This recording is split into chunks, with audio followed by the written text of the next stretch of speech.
প্রধান উপদেষ্টা, আপনার একটা কথা বলবো, আমরা আগেও বলেছি এই সরকারের সকল উপদেষ্টার এক পা অন্য দেশে, বিপদ হইলে ভাইকে যাবে, কিন্তু আমরা দৃঢ়ভাবে বিশ্বাস করি আপনি ভাগবেন না। এর প্রমাণ, আপনি যদি ভাগতেন পৃথিবীর কোন দেশ আপনারে রাখতে চায় না বলেন? তাহলে হাসিনার আমলেও 10 তলা বিল্ডিং পাইয়া আপনার আদালতে হাজিরা আপনি দিতে আসতেন না। আপনি তখনই বিদেশ থাকতে পারতেন। আপনি এই দেশে থাকতে চান বলেই আপনি আসছেন, আমরা বিশ্বাস করতে চাই। মাননীয় প্রধান উপদেষ্টা, আপনি বাঁচবেন কয়দিন বলেন? আপনার এত বয়স হয়েছে, বাংলাদেশের গড়ায় উঠতে প্রায় 20 বছর বেশি পাচ্ছেন। আমার বাপের 63 বছর পাচ্ছে, তার চেয়ে আপনি প্রায় 20 বছর বেশি পাচ্ছেন।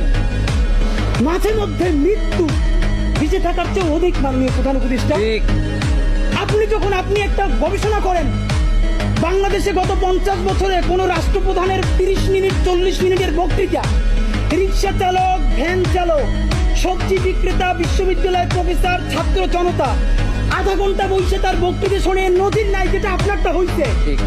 এটা কিন্তু আপনার চেহারা দেখে না, আপনি রাজনৈতিক দল করছিলেন, কেন করছেন, কিন্তু এইবার যে আপনার এই বাংলাদেশের পক্ষে হৃদয় নিংড়ে ভালোবাসা, আপনি যখন বক্তৃতা করেন আপনি আর্টিফিশিয়াল কিছু বলেন না, কিন্তু আপনি যখন ঘোষণাপত্র বললেন আপনার চেহারায় আর্টিফিশিয়াল ছাপ।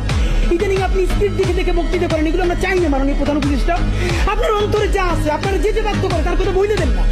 আপনারা কি করবে বলেন? আপনারা খুন করবে? আপনি প্রায় 80 বছর বাঁচছেন, আর কয় বছরই বা বাঁচবেন? আপনি কি খাবেন, কি বাঁচবেন? আপনি বরং যদি আপনার আর্মি মেরে ফেলে, আপনার যদি ভারতীয় আধিপত্যবাদ গুলি করে, আপনাকে যদি হত্যা করা হয়, কিন্তু সেই রক্তের বিনিময়ে যদি আপনি শহীদদের রক্তের বিনিময়ে নতুন বাংলাদেশ গড়ে দিতে পারেন, আগামী 1000 বছর বাংলাদেশের মানুষ নামাজে প্রার্থনায় আপনার জন্য শুধু দোয়া করবে।